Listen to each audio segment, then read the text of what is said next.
Okay, so this is recorded session number one. Hello, everybody. Good morning to all of you from India. On behalf of the Bay Area Dialogue Group and the Ohio Retreat Cultural Center, California, I would like to welcome all of you to the online webinar series with Professor Krishna. As this is an international event, we have about more than 120 participants registered from 8 different countries. Last year, at the beginning of the pandemic, we held a similar online series with Professor Krishna. I already saw some familiar faces from last year's course. We studied from the book called Freedom from the Known. And this year, the book we chose is the one written by Professor Krishna himself, The Jewel on a Silver Platter, Remembering Jiddu Krishnamurti. My understanding is that the book comprises of the two main themes. First, about Professor Krishna's observations on his personal interaction with Krishnamurti and his colleagues. But this course is mainly focused on the later half of the book, which is dedicated to explorations of Krishnamurti's teachings and various fundamental questions that he raised on our life. We plan to study roughly one chapter per session from the book, which you could consider reading before coming to each session. Chapter per session are listed in the given schedule leading up to this event. Harkening back to the last year, before we begin with the online series, Professor had also given this talk on world crisis, which was particularly moving talk for me personally. And as it was the beginning of sort of this once in a century phenomena of the pandemic, one of the questions I remember that Professor had raised was, where does the crisis actually begin? And I think today this particular question and the talk that Professor gave last year is as relevant as ever, particularly now in India as we are grappling with the horrific events from COVID-19. I think we can all take this opportunity as well to acknowledge the suffering and the losses of the ones who are enduring through the crisis presently. Despite all the odds, we have overwhelming response for this course, and we are really glad to have all of you here today. Also, during this time, I hope that there will be a heightened attention and sensitivity for the inquiry from all of us together. Kindly mute all of your audios, please. Thank you.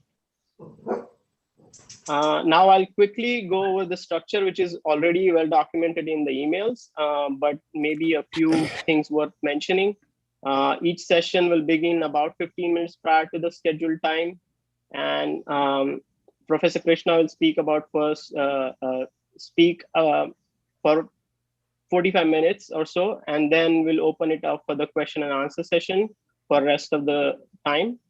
We will have no breaks in between. And today at the halftime, I can explain or give some more details over how the Q&A session should operate as we imagine.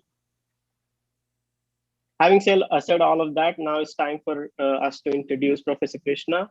Mr. Rao has kindly agreed to introduce Professor Krishna.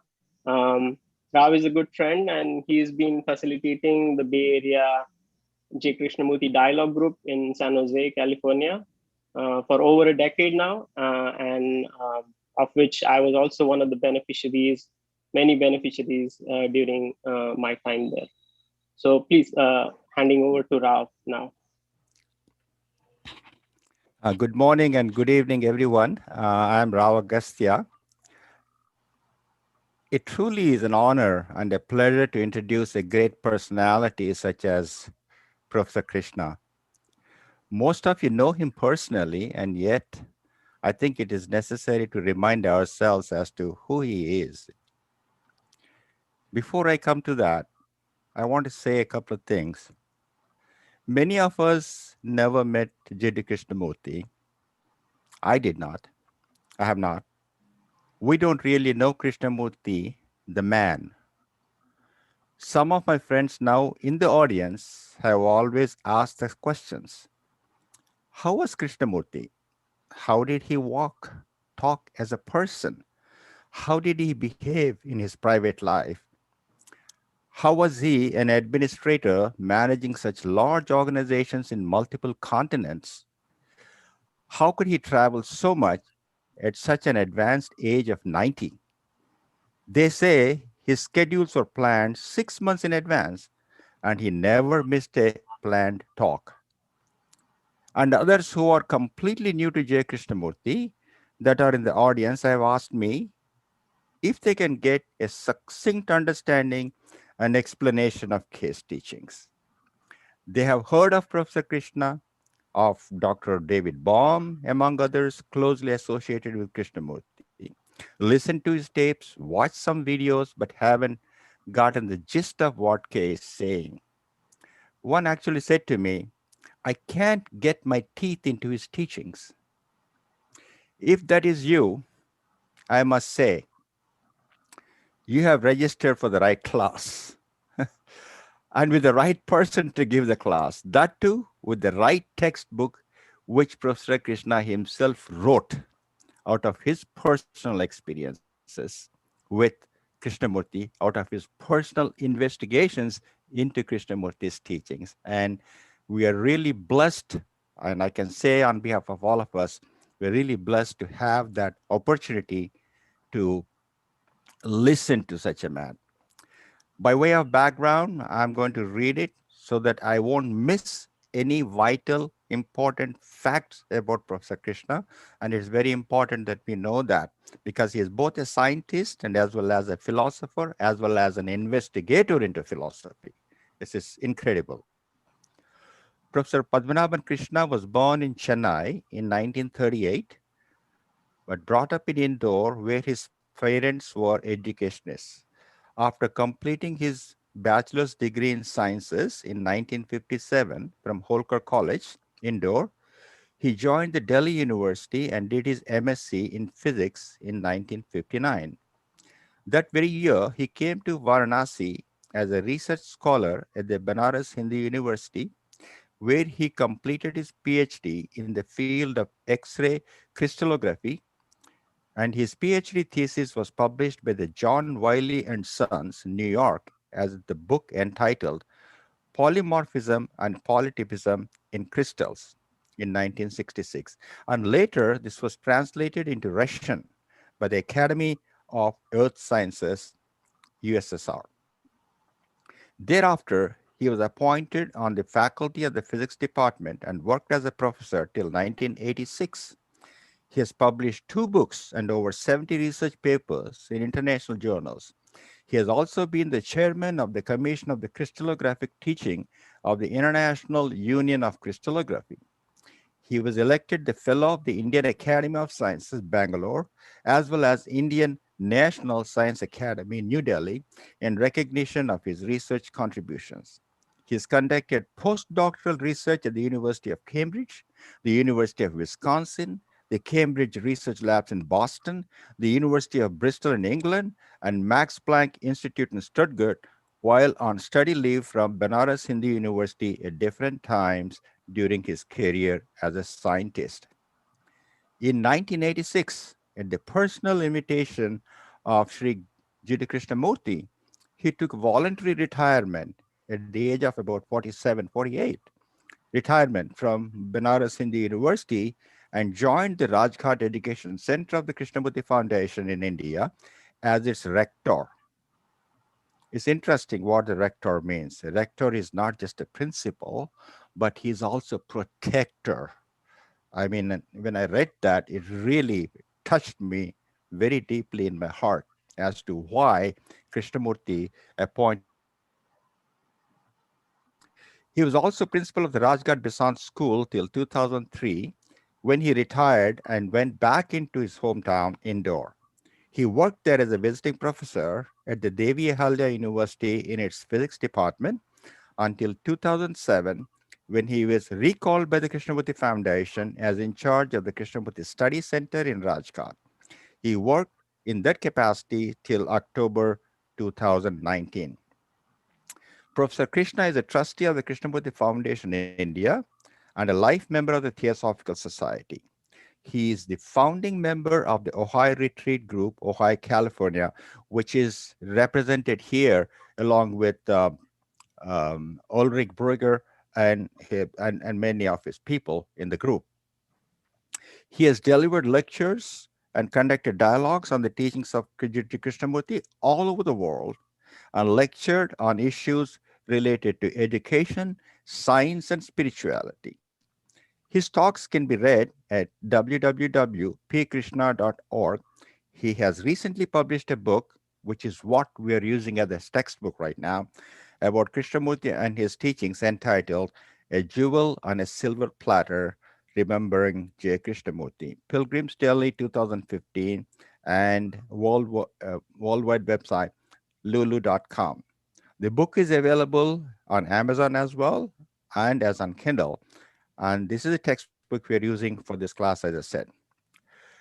Aside from all of the above qualifications and credentials and characteristics, the most important characteristic is that one finds Professor Krishna to be a very simple human being, very friendly, unassuming, and compassionate. Ladies and gentlemen, all of you and all of us are in for a treat here. Thanks to Ulrich and Ohio Retreat Group for joining us this year. And if you want more information about our group, J. Krishnamurti Bay Area Dialogue Group, we can take it offline. You can please send an email to Rohan and or myself, and then we'll respond to that. Last but not least, on behalf of all of us here, and I'm sure you'll all agree with me on this, I thank Rohan from the depth of my heart, working so closely with Professor Krishna and organizing this program to the benefit of all of us. Thank you, Rohan. And thanks to Asif Kumar. Asif is one, whenever we ask him for any kind of help, his only response is 3 words: anything for Krishnaji. I won't take up any more of your time, friends. Let's go on with the program. Thank you. Professor Krishna, it's all yours. Yes, thank you. Thank you, Mr. Rao, for those kind words, reminding me of my past life.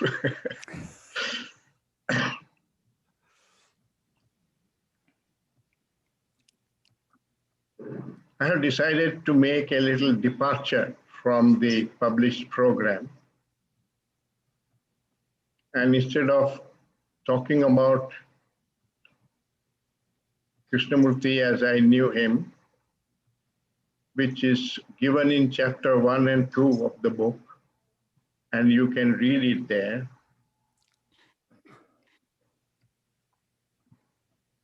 I would like to take this opportunity to introduce this course,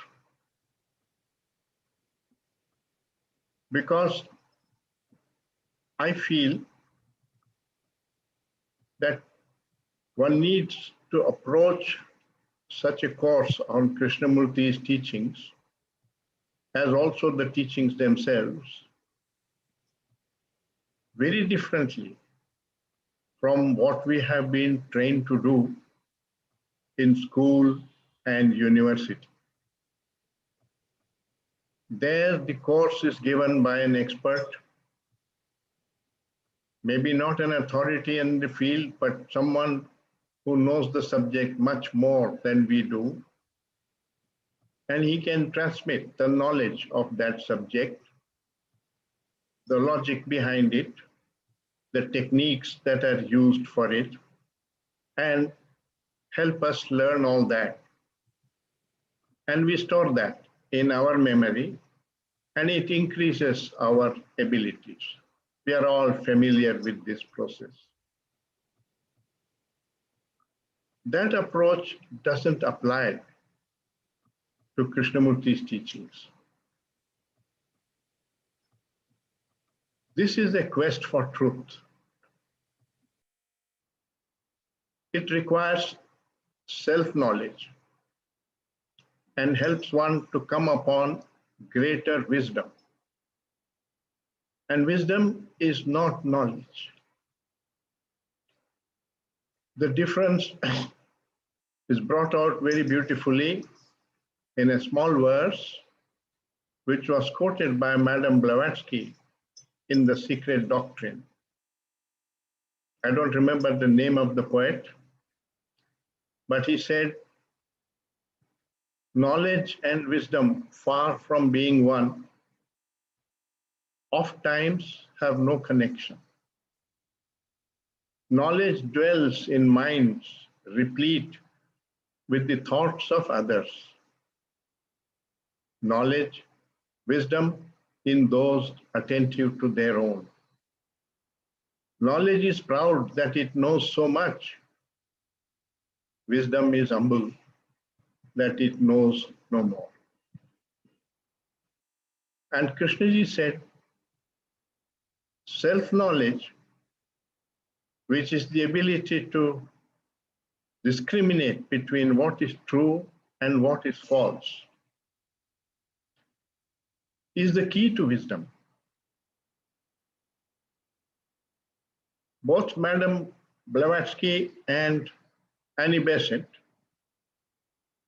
had said that theosophy is the wisdom religion. So the whole purpose is to come upon the truth and end the false in the mind. But truth is not what is known. Truth is beyond the known, and therefore it needs a creative perception, something that is possible only when there is a certain amount of freedom from the known, which means from one's experiences or one's knowledge and so on. Krishnaji called it freedom from conditioning. Now we are all conditioned because we grow up in a particular country, learn a particular language, have a particular religion, or at least are brought up with one, learn the moral values and so on of our own family and the ways of life. All that and much more conditions our mind. Also the general trend in society. Things like what is our idea of success? How important is ability and achievement in life? And the notion that love is the same as attachment and sexuality and so on. All these things we pick up from society. And many of them are false. You don't know that it is false. We take them as true until it can be shown that they are false. So what is known usually contains a lot that is false, and we are not aware that it is false, and that's why it's called an illusion. An illusion is something you take to be true, which is not true. In the sense, it is not a fact of nature. It is simply a construct of human thought, and you have accepted it. So that's the difficulty of this quest, that you are really exploring into the unknown to come upon the truth. And you have to hold the known very lightly. You do use it because you need language, and it is stored in your brain as memory, so you can't wipe that out. It's there. But not to identify with it, not to be sure that all that you know is true, to doubt it. That is important for the learning mind. And Krishnamurti said, the learning mind is the true religious mind. This kind of learning, not the learning of knowledge, but this learning to discriminate between what is true and what is false.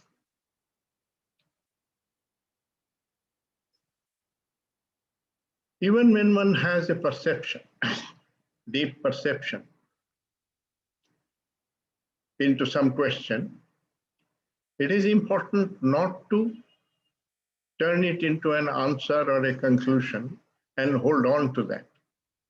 Otherwise, it becomes an opinion which conditions the mind and prevents further inquiry.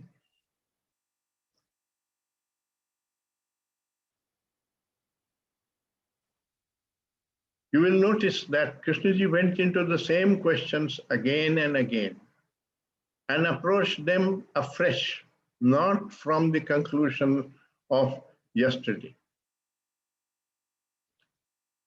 I recall a dialogue which is there on video. He often started his dialogues by asking, "What would you like to discuss, sir?" And one man suggested, "Let's discuss desire." And another man said, "No, sir, we discussed that last week." So Krishnaji asked him, "Why shouldn't we discuss desire, sir? Have you freed yourself of desires?" That means so long as you are not free, you need to investigate that all over again, afresh, not say, we have discussed it, we have come to a certain conclusion. That conclusion is not the truth. Because the perception of the truth will alter consciousness. This is a quest for transformation of consciousness, and that is only possible when the truth is perceived. So these truths are not ideas. That's why they cannot be obtained through another. The teacher or the guru can express his ideas and transmit them to you, but he cannot transmit the truth. Even Krishnaji can't do it.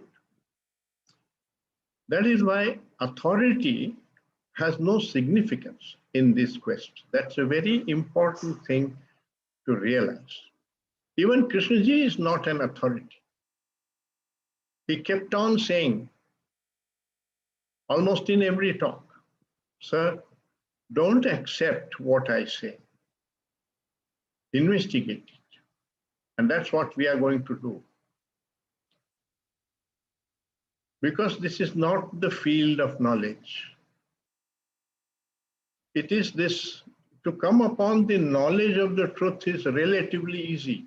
You can read a book of the Buddha or any of the wise people, and they have talked about the truth, and you can remember all that. But that is not the truth. The knowledge of the truth is not the truth. Krishnaji said, "My teaching is not in the book. The book points to the truth, but it is not the truth. You must not discuss and analyze the pointer. You must walk the way and perceive the truth." And he gave the analogy that if I am using my finger to point at the moon, you must not discuss about the finger. You have to look at the moon.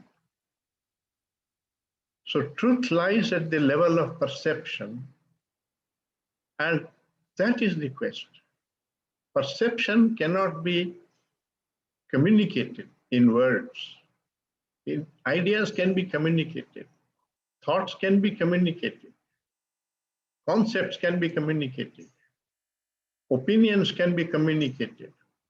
But those are not truths. So you have to hold all this lightly. And I'm going to make a somewhat paradoxical statement. Don't accept it, just look at it. That the knowledge of Krishnamurti's teaching is a barrier to Krishnamurti's teaching.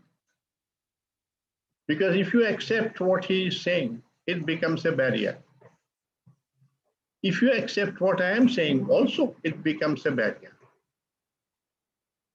But we are all trained when we listen to something or somebody, we are all trained to either agree or disagree. And both these are opposite but unintelligent responses to the statement. What is an intelligent response? If I agree with what you are saying, it doesn't mean that is the truth.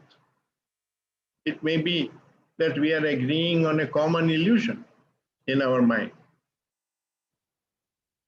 If I disagree with what you are saying, it doesn't even enter my consciousness. I don't even investigate it.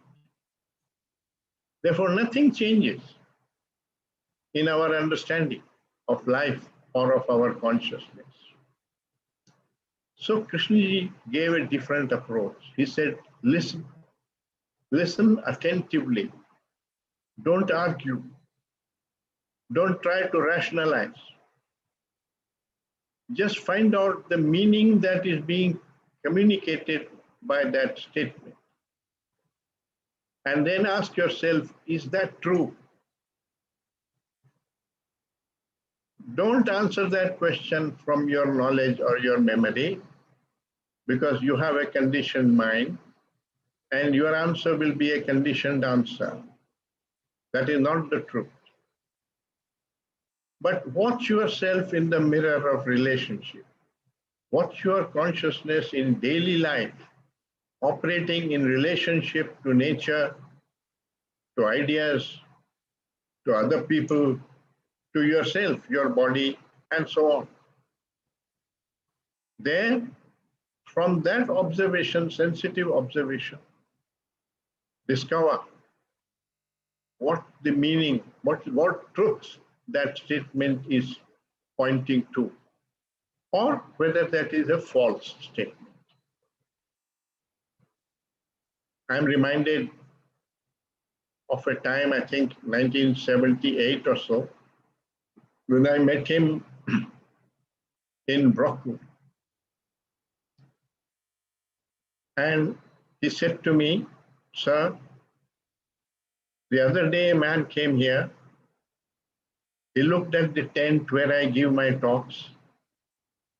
He saw the school grounds, came into the dining hall, had lunch with us, then came to meet me.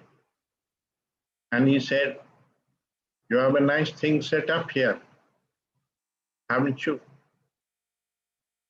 And I felt a bit disgusted that someone should doubt Krishnaji's motive in all this action. So I said, oh, sir, there are always people like that. Who cares? He held my hand and he said, no, sir, don't brush him aside. I watched myself for a whole week before saying to myself, it is not true. That means I mustn't just assume that it is not true. My mind is saying it is not true, but it may be true, what he is pointing out. That's what he observed and he felt. So I must look at it within my consciousness. Is that the motive why I give the talks? Because it can be. People admire you, people come and fall at your feet, people arrange for your tickets and you travel. You could be doing it just to have a good time. Or you could be doing it because out of compassion, out of friendship, because you're wanting to point out something which would be useful to the people there. So what is your motive and how are you so sure? You have to watch that motive. So Krishnaji said, in this field of self-knowledge, intelligence is the sensitive perception of everything that is, of what is. It is important, this sensitive perception. That means it's not with a unidirectional mind, An ambitious mind is a unidirectional mind. A mind filled with desires is a unidirectional mind. It is seeking fulfillment. Therefore, it will be interested only in those things which take it towards fulfillment or towards fulfillment of its ambition. And it will ignore other things. That means it's not really witnessing everything. It is choosing out of it. And therefore, it's fragmented. It doesn't have a holistic perception. And truth is a holistic perception. Because these truths are rather subtle. They are nebulous. Nebulous means like nebula in the sky. When they were not resolved, they appeared like a cloud. That's nebulous. If you watch the whole thing and a deeper perception takes place, that may be the truth. But if you turn that into a conclusion and think you have the truth and carry it with you, it blocks inquiry. So the learning mind, which is the religious mind, doesn't do that. But this is very important to understand, because otherwise, if we approach this course the same way as we approach any academic course in the university or in the school, the entire thing from the point of view of the quest for truth may be a complete waste. You will become knowledgeable about what Krishnaji pointed out, which is not useless, but it's not the truth. To come to the truth, you have to go beyond the description and come upon the fact through your senses. So it's not just an intellectual, analytical activity or conclusion. That's the difficulty of this quest and also the challenge. Therefore, there is no such thing as an expert. I'm not an expert on Krishnamurti's teachings. It's important for you to realize that. I'm just like one of you, also investigating with the same kind of mind, wanting to go beyond the known and come upon the deeper truth in life. How do we know whether we have come upon the truth or not? You don't know. And it's good to doubt that. Don't think you have the truth. Of course, if you have really perceived the truth, it will transform your consciousness, and that is perceptible because the consciousness is revealing itself in our relationships. In that mirror of relationship, you can find out whether jealousy is still there, whether anger is still there, whether hatred is still there or not. And that is the way you observe what is the fact, what is the truth, not by accepting or imagining and so on. So the approach needed for Krishnamurti's teachings, which also means the approach to this course, is extremely different from the normal approach. There is no hierarchy. It has no meaning that somebody has more knowledge or has been with Krishnamurti for a long time and therefore we will learn from him. This has no meaning. I remember a colleague of mine in the foundation, very senior person, once told me, Krishna, we have been with Krishnamurti and we have heard him for 30 years. And these new chaps come into the assembly and they take over and they talk as if they know a lot. I said to him, are you telling me that someone who has been with the teaching for 30 years and has not perceived the truth is superior to the one who has been with the teaching only 3 years and not perceived the truth? He smiled and didn't reply to that question. Questions are important, not conclusions, not answers. One must live with questions. This is what Krishnaji pointed out. But not seeking intellectually the answer to that question through analysis. Not that that analysis is wrong, but analysis has value only in the field of knowledge.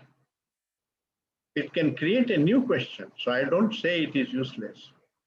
But be aware of the fact that analysis and explanations are all in the field of knowledge. And one is wanting to go beyond that and come upon perception. Which means one must not be sure of the knowledge that we have, including the knowledge of Krishnamurti's teachings. Interpretation is inevitable.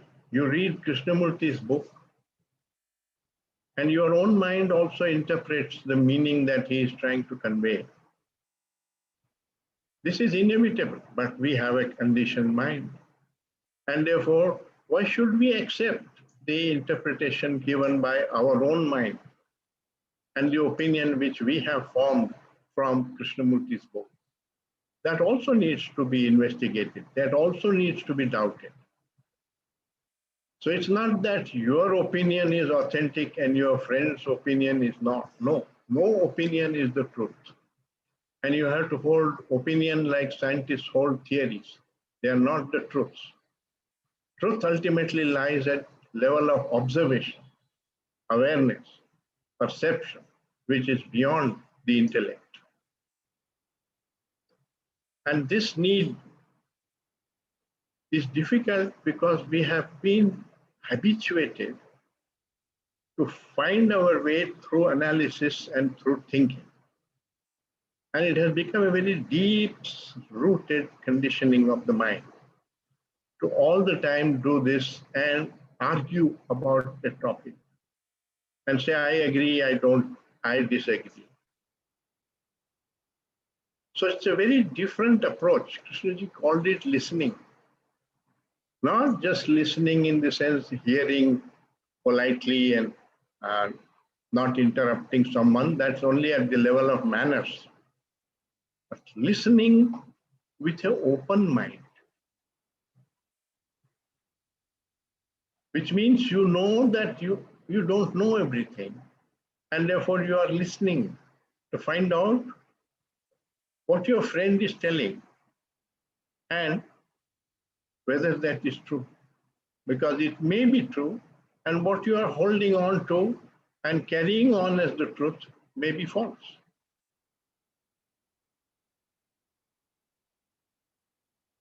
I'm reminded of a statement made by Mr. Achyut Patwardhan. I interviewed him. He was someone who worked with Krishnaji right from the 1920s. And I was meeting him around 1980 or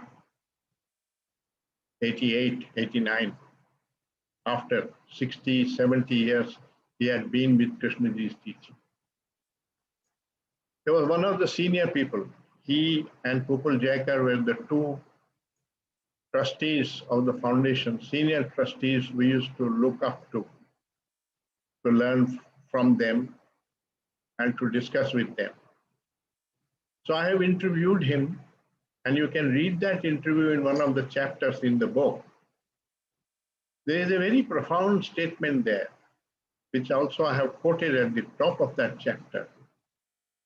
He said to me, Krishna, I have been a good public speaker, but nobody knows how many tears I have shed, wishing I did not have this facility with words. Because words have a way of making us feel that we have understood when we have not understood. That was a very profound confession and also a warning to me. I took it as a warning that he was saying that you may have all this ability to explain the teachings clearly. But that's just a small thing. It's all right for teaching, but that's not the truth.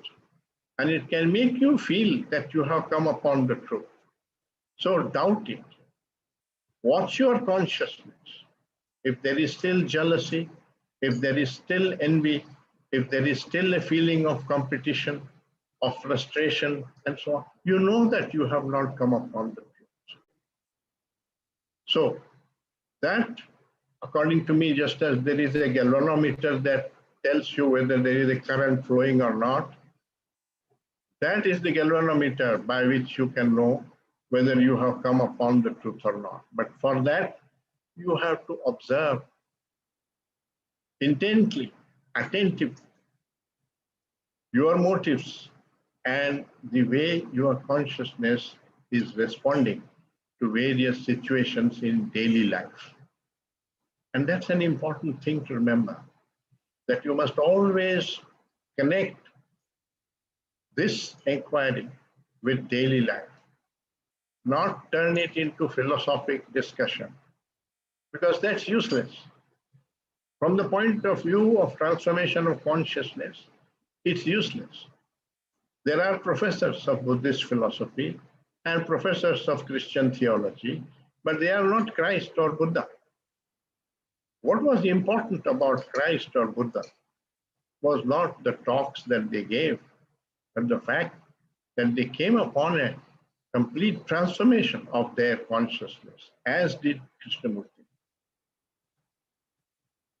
So friends, when we talk about investigating Krishnamurti's teachings, remember, it's not in order to come to a better conclusion, form more refined opinions, have greater knowledge of what he has said.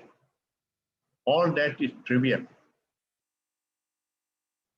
And knowledge of Krishnamurti's teachings can become a barrier to his teaching itself, because it becomes a barrier to truth. You stop inquiring.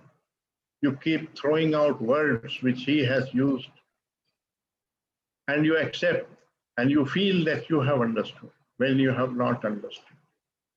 So those are the dangers.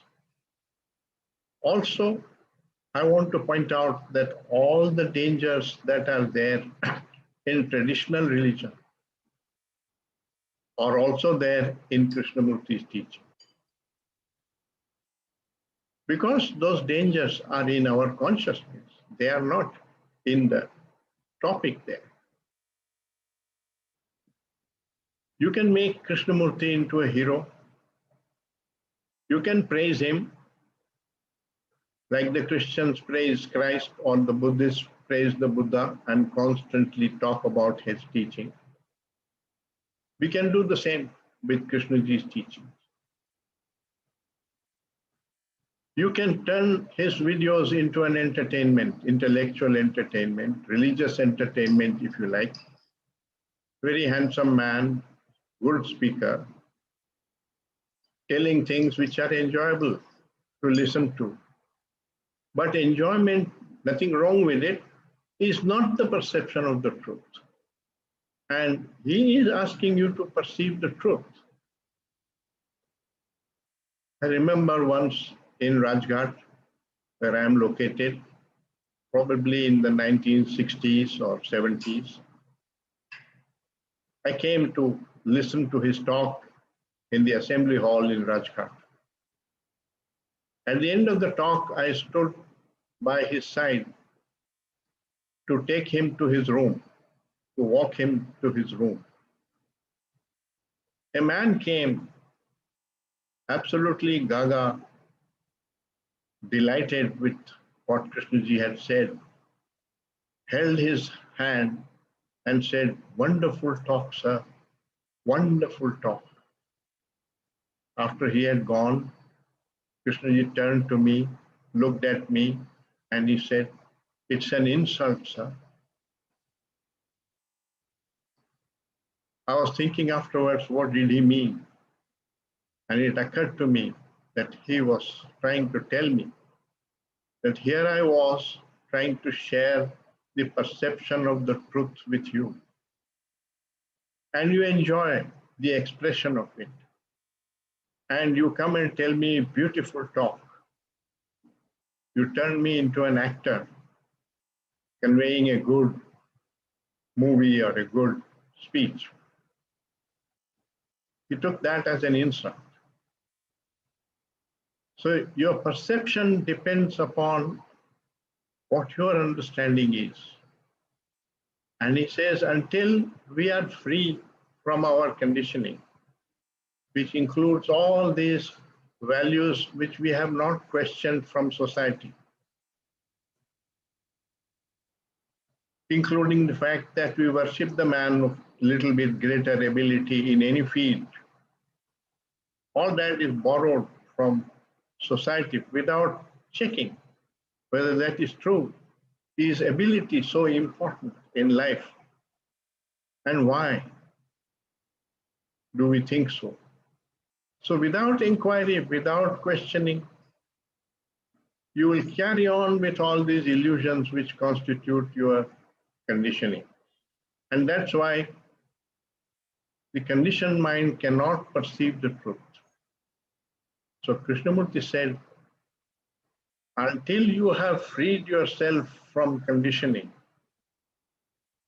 there is no basis for your thinking. And learning does not even begin. It's not that freedom from conditioning is the end result of all this inquiry.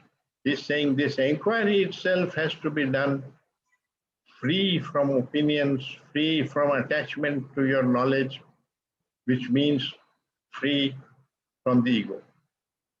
It's not that freedom from the ego is the aim of this inquiry. No. This inquiry into the truth requires that you approach it not as an achievement, not as a desire, not in order to get a better experience or to end your sorrow, etc. Nothing to do with acquiring something for yourself. You have to do it for the love of it. Now, we do things for the love of it. We play games sometimes. In our hobbies, we grow a garden. There is no ego in it. There is only, we are doing it just because we love to do it. It's a joy to do it.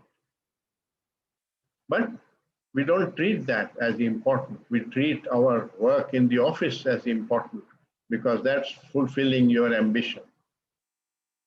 And one must question this importance which comes, because that is coming from the ego. Wherever you have a motive, you will receive something becomes important for you, and that is essentially the ego. So to do something all the time with the idea of receiving a reward, a benefit from it, that is the egoistic approach. And through an egoistic approach, you cannot come to freedom from the ego. So I am just pointing out, not that I am free from all this. I also am just like you. But you need to be aware of all this in engaging with the teaching. If you are not aware, the teaching won't do anything for you. Another common thing is that you can make a new morality out of Krishnamurti's teachings and say, you must not do this, you must not do that, you must not go to the temple, you must not read other gurus, you must not do this, you must do this, you must be aware all the time, and so on and so on.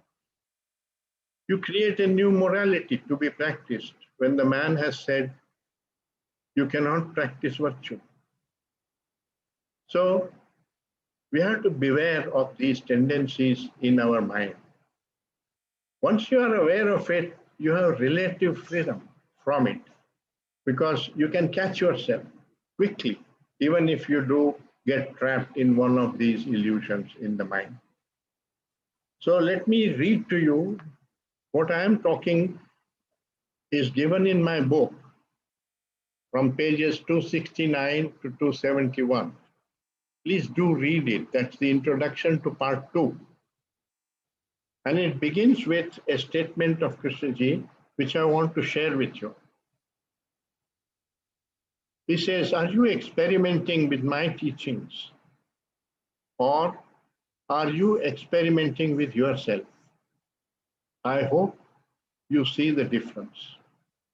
If you are experimenting with what I am saying, then you are trying to achieve a result which you think I have. You think I have something which you do not have. And that if you experiment with what I am saying, you also will get it, which is what most of us do. We approach these things with a commercial mentality. I will do this in order to get that. I will worship, meditate, sacrifice in order to get something. No, you are not practicing my teachings. I have nothing to say, or rather, all I am saying is observe your own mind. See to what depths the mind can go. Therefore, you are important, not the teachings. It's important for you to find out your own ways of thinking and what that implies. So friends, I will end it here.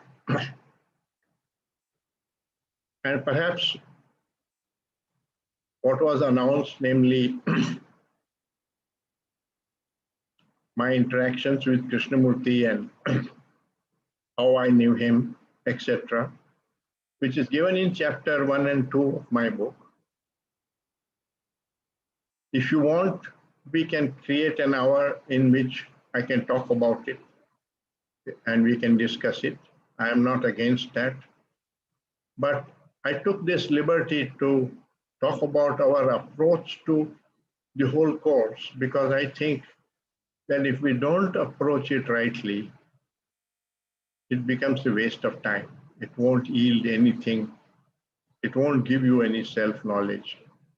It will bring you knowledge. It will bring you analysis. It will bring you explanations, but it won't bring you to truth.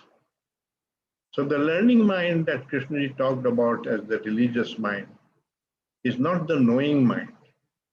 It is the one that knows that it does not know and is an inquiring, questioning, observing mind, a sensitive observation of what is. So I'll end it here and maybe we can have some discussion.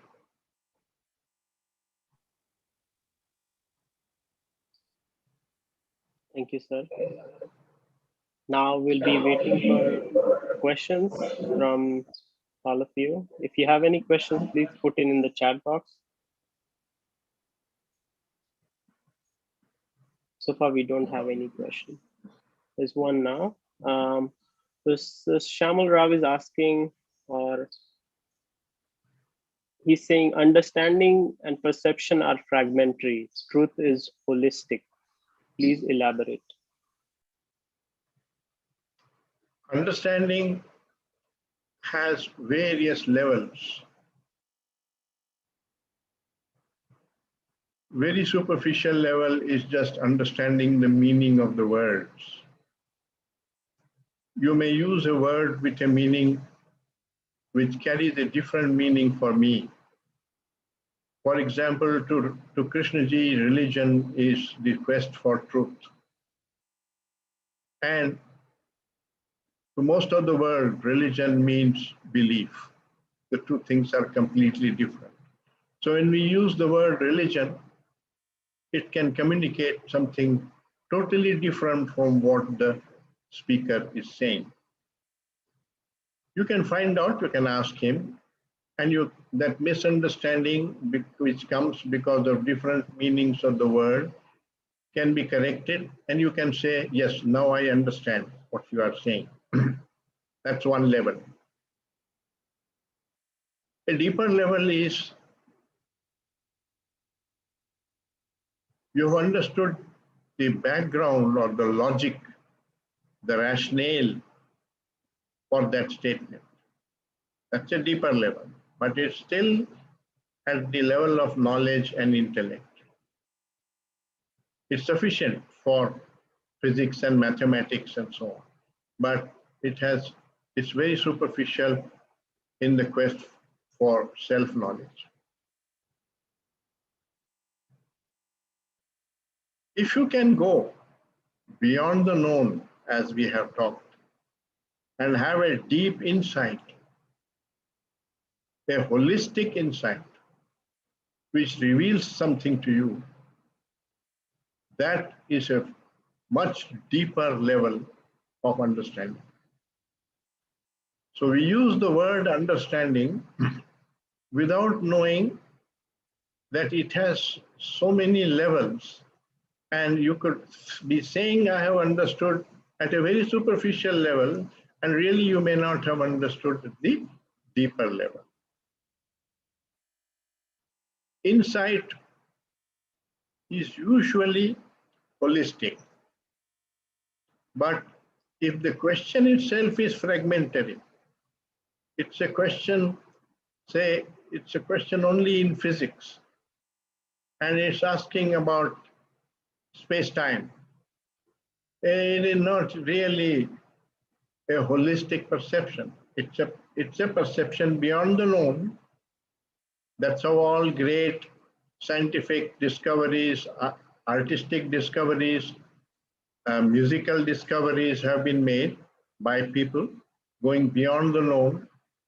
But it's limited because they are asking limited questions in their own field. What Krishnaji's teaching are asking us is a freedom from all the content of consciousness, which is the total conditioning that we have, to go beyond that conditioning. I'll give you a very crude example of how that conditioning makes our perceptions very different. The Hindu looks at a cow and sees a goddess. The Westerner, brought up eating beef, looks at the cow and sees beef, or the fact that this animal could feed 100 people with good quality beef. The two are seeing the same object, but responding completely differently, reacting completely differently, because their minds are conditioned differently. So neither of them is perceiving the truth. They are perceiving what is in their own mind. And in that sense, they are projecting, the observer is projecting onto the observed what he wants to observe. So he is, in a sense, observing his own mind. He is not observing the object at all. So that's the problem with conditioning and freedom from conditioning. Now, all conditioning is not evil. You have to also, it's not that conditioning is evil, that's an opinion.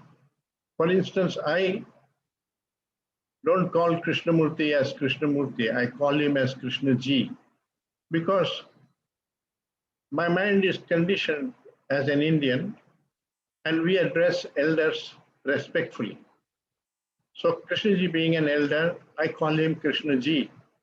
So does everybody else in the foundation. It is coming from conditioning, but it doesn't create any division. It doesn't create any harm. There are many things in our conditioning which are useful, which are good, but there are also a lot of illusions. The notion of what a woman should do or should not do, or what a wife is supposed to be, and so on, so on. All kinds of things which we have taken from our culture. They are different from culture to culture and so on. And they create a lot of problems in life. So one has to examine the conditioning and not just discard all of the conditioning. I think it was Socrates who said, an unexamined life is not worth living. So that's what this quest for truth is, to examine your own life. and your own condition. Thank you, sir. There was an earlier question somewhat related to this from Russell. He's asking, as you state in your book, some people say freedom comes in a flash. I don't find this to be true for myself. Could you expand on the passage from your book? Thank you.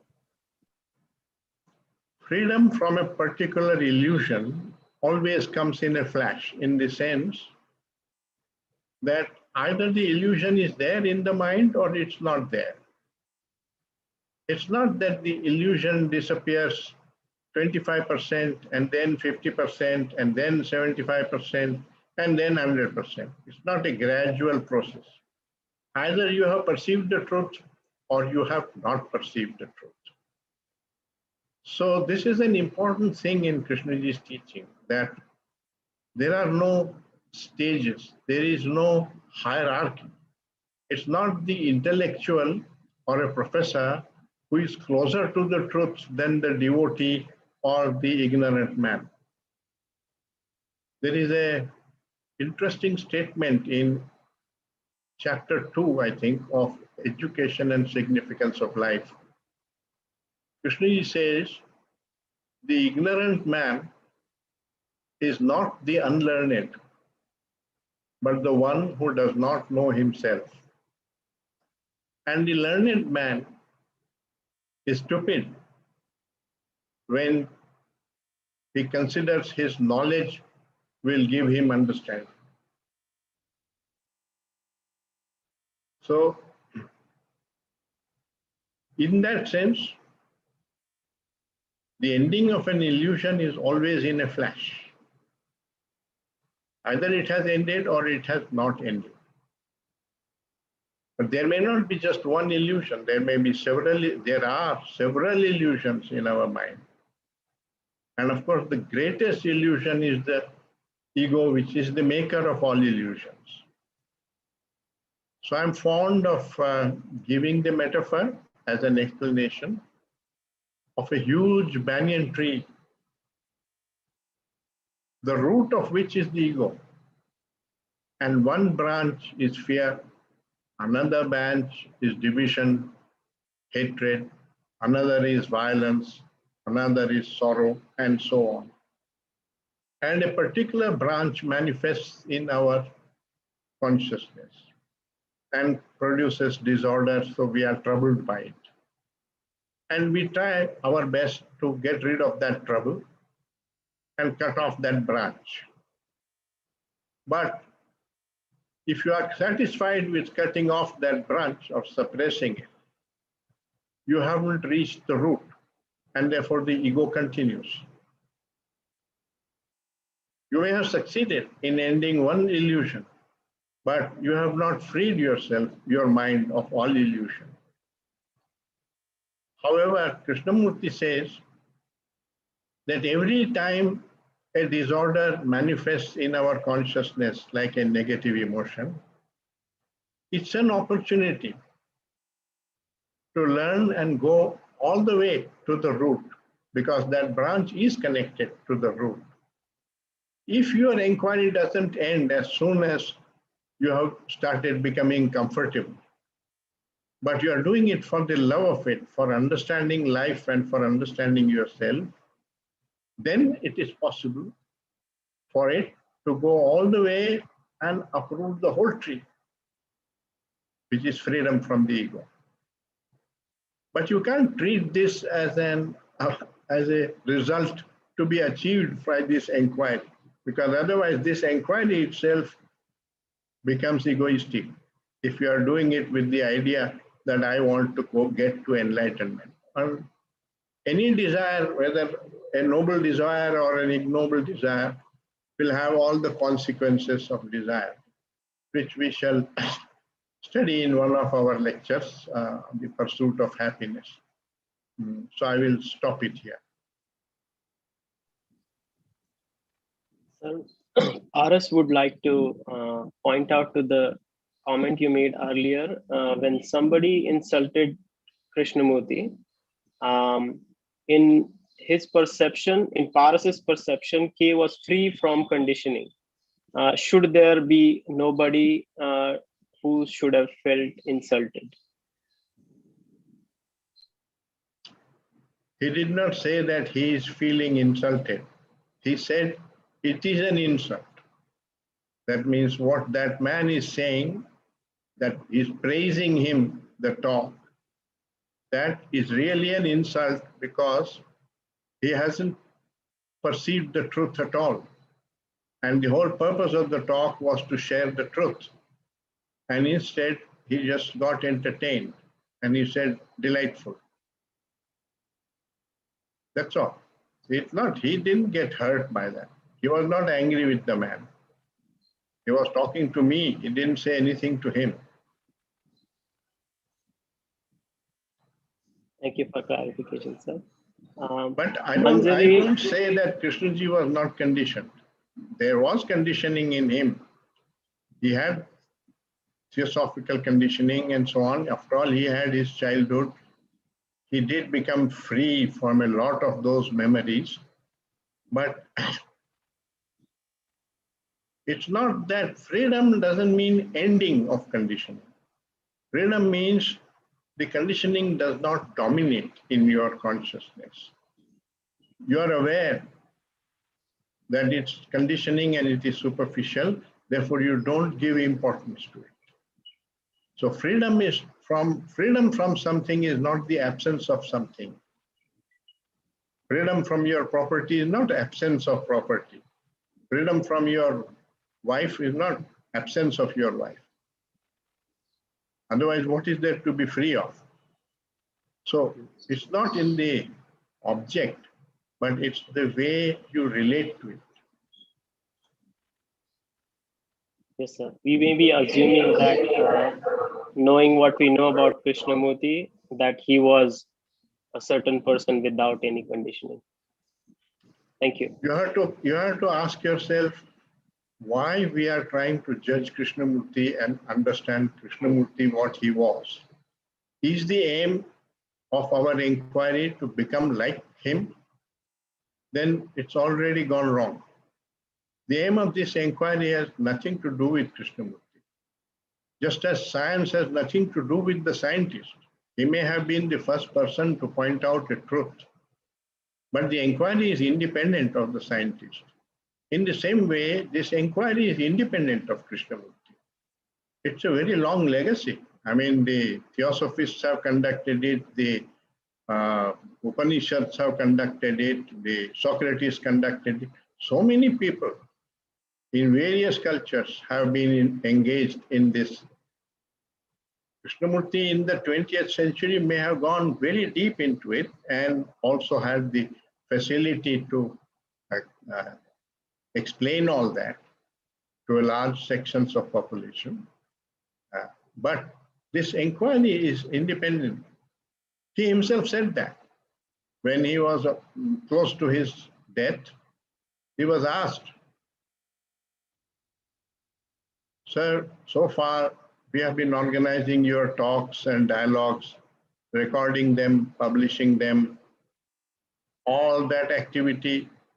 What will happen to all this activity after you are not there? Will all this end?" And he said, "No, sir. This inquiry has nothing to do with me. It's an inquiry into oneself, and every human being needs to engage in it to free himself of his conditioning. So you must create places where adults can come, get away from their daily life and look at their life in the context of the teachings and use the teachings to look at their own life and understand their own consciousness." And that's how all the study centers came up. They were not there while he was alive. The only activity of the foundation was to create camps for him, to invite people to have dialogues with him, record all that, publish all that, and so on. But after he was not there, he insisted that there should be study centers where interested inquirers come and continue. And he said, "This inquiry has nothing to do with me.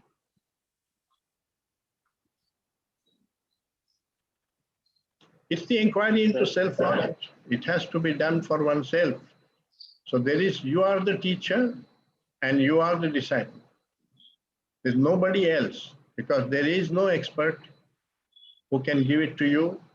If Krishnamurti could give you the truth, why would he go around the world talking for 60 years about it? He would just touch your head and say, here, take it and now go. Surely that's not possible. So at least that is his teaching, that it's not possible.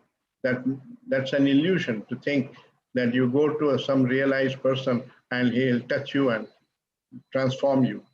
That's a wrong way to approach a realized person. You have to do the learning. How will your illusions end, sir? How can the guru wipe out your illusions? He can only point out. You have to wipe it out through your own perceptions.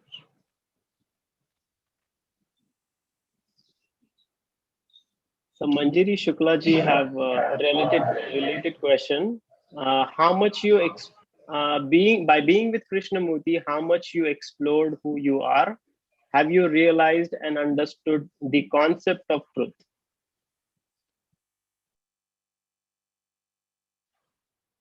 I don't measure where I am because it has no value. There is no destination. There is no need to measure and compare with a destination. All that is the routine process where we engage when we are in the field of achievement. You want to achieve, become a runner, you keep measuring the time it takes for you to run the 100 yards or 100 meters. This is not like that. You do it for the love of it. And it takes you where it takes you.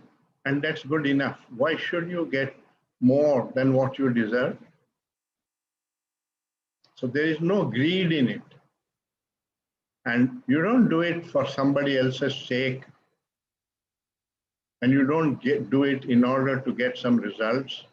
You do it because you really enjoy it. You engage in it for the love of it, not for getting a reward or a attainment at the end of it. So it has no value to measure where have I got. That's being on the path. And Krishna said, truth is a pathless land. We'll discuss that in one of the chapters where we say, is there a path to truth? So we'll get to these things in great detail during the course. Sir, Kanchanji also had a related question. Sure. Living with an outcome, does it stem from the fear to live with the unknown? I think this is maybe also a good question for the next session that we mentioned. It can be, and it can also be just your conditioning, because everybody around you is all the time trying to achieve some result and feels great delight when he achieves it and feels proud of it and so on. So we may be influenced by seeing all this. It becomes part of our conditioning. And so you approach life like that. You approach life as an achievement. In fact, 90% or more of people approach life like that. They think that what it is important to achieve in life, that itself is a conditioning that needs to be questioned. Has it created a good world to approach life all the time from the point of view of achieving something more and more and more for oneself? Which doesn't mean that you should not achieve. Don't create the opposite.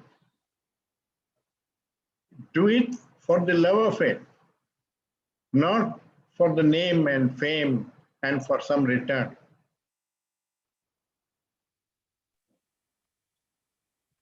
So Vibhaji is asking some explanation on why we cannot practice virtues.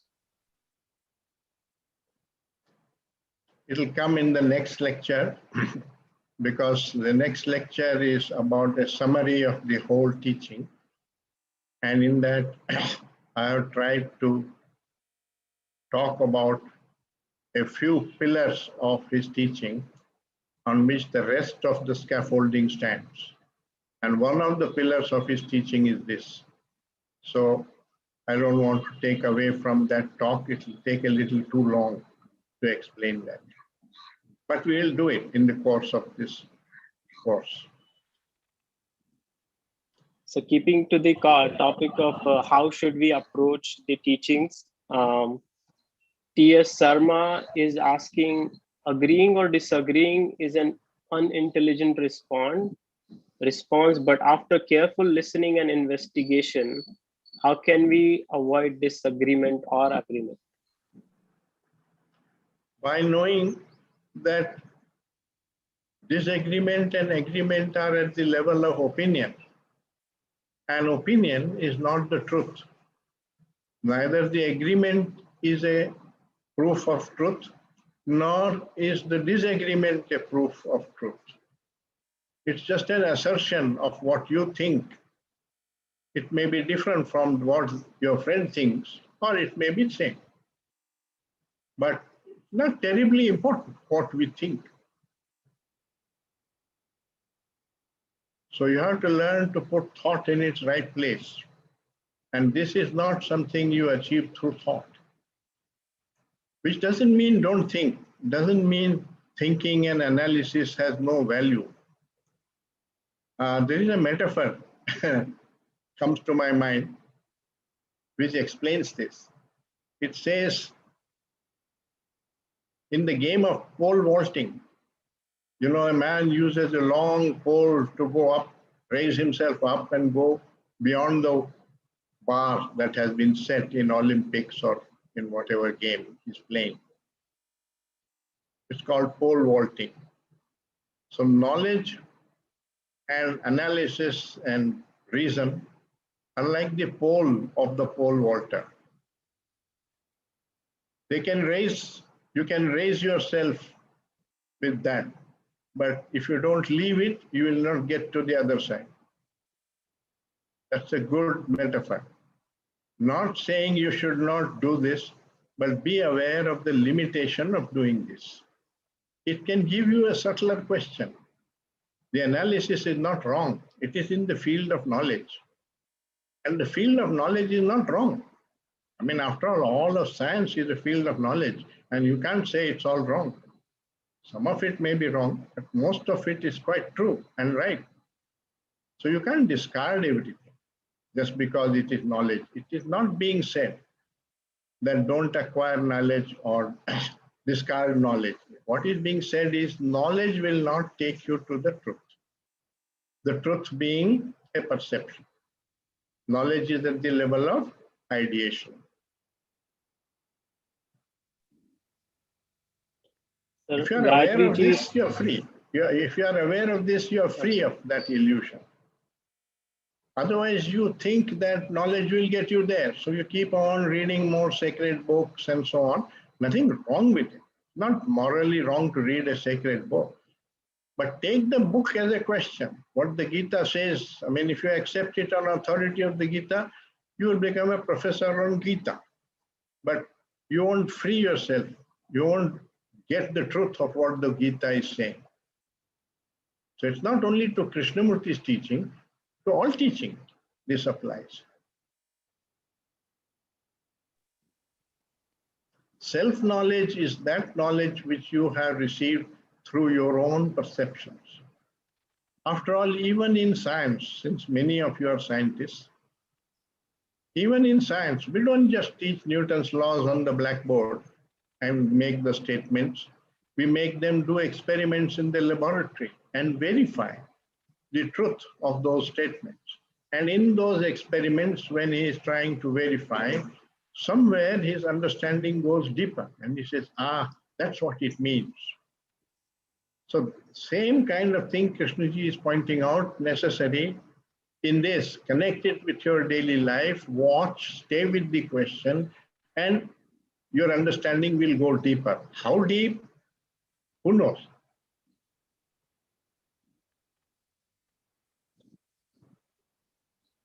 You get satisfied, you give up the inquiry, it ends there.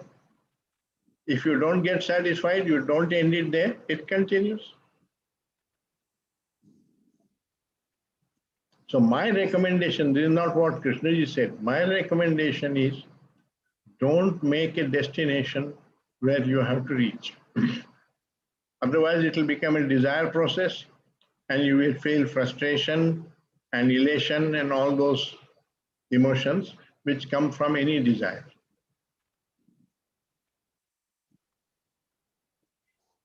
Thank you, sir. So Gayatri ji is saying, you mentioned about the mirror of relationship, but most of us, we think we are right, another is wrong. We never seem to use this mirror of relationship objectively and with awareness. Why? Because that's how the mind has got conditioned. And if you see that that prevents growth in understanding, in wisdom, then that very perception that I'm stuck at the level of arguments and I'm not going beyond that, I don't have a deeper understanding of life, helps you to give less importance to all those opinions and so on. So it's a question of putting, not discarding knowledge, but putting it in its right place. Knowledge is not wisdom.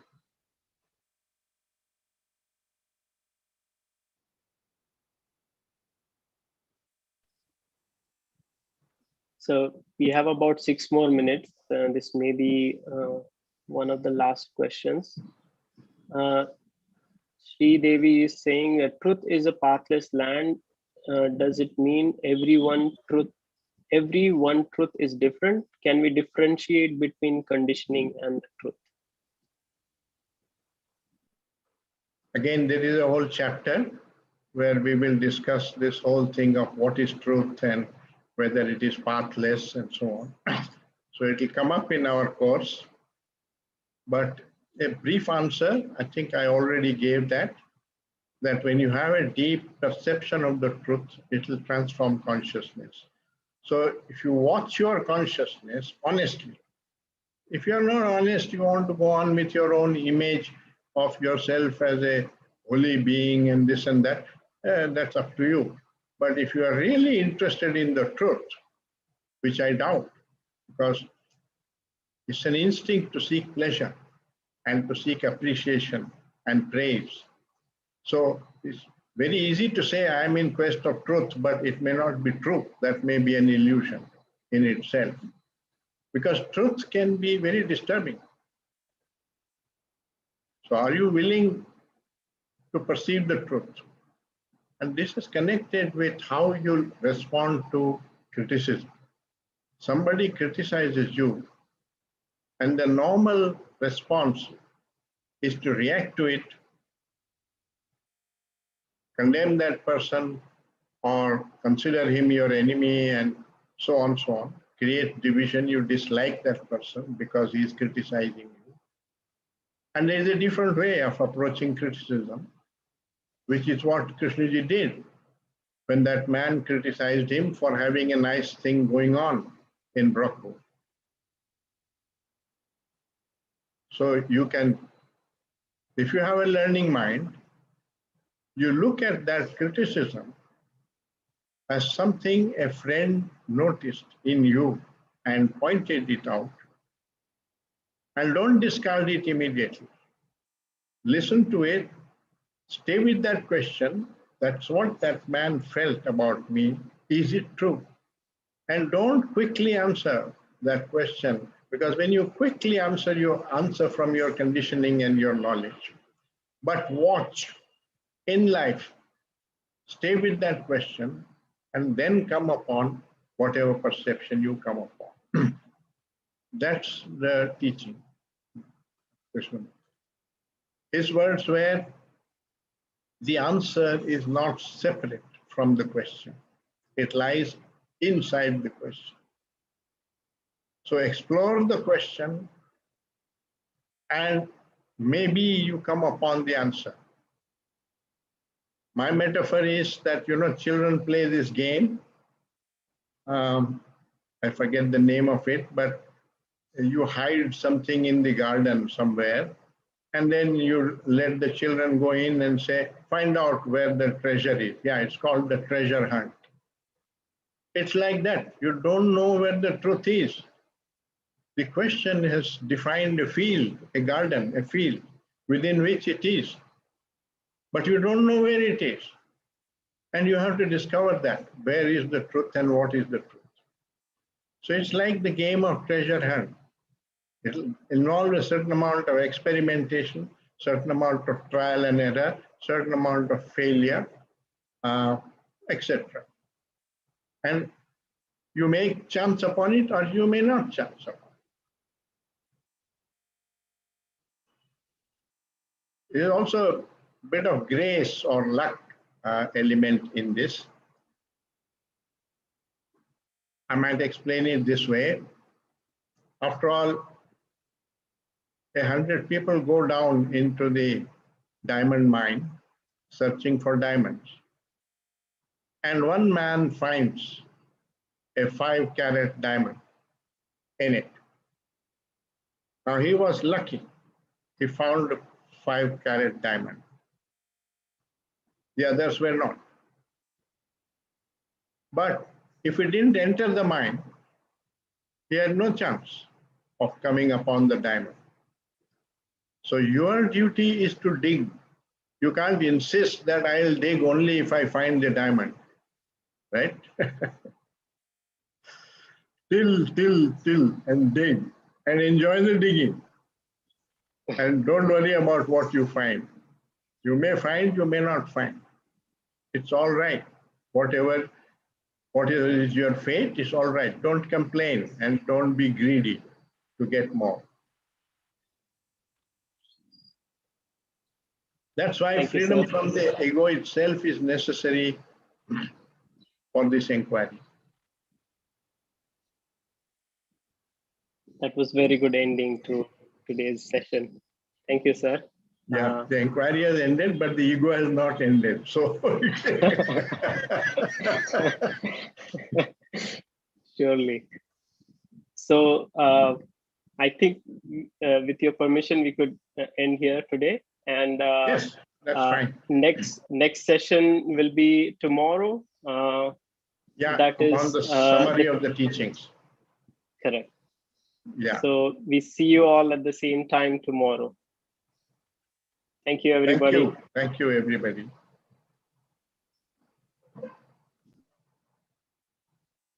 And it's page 269 to 271.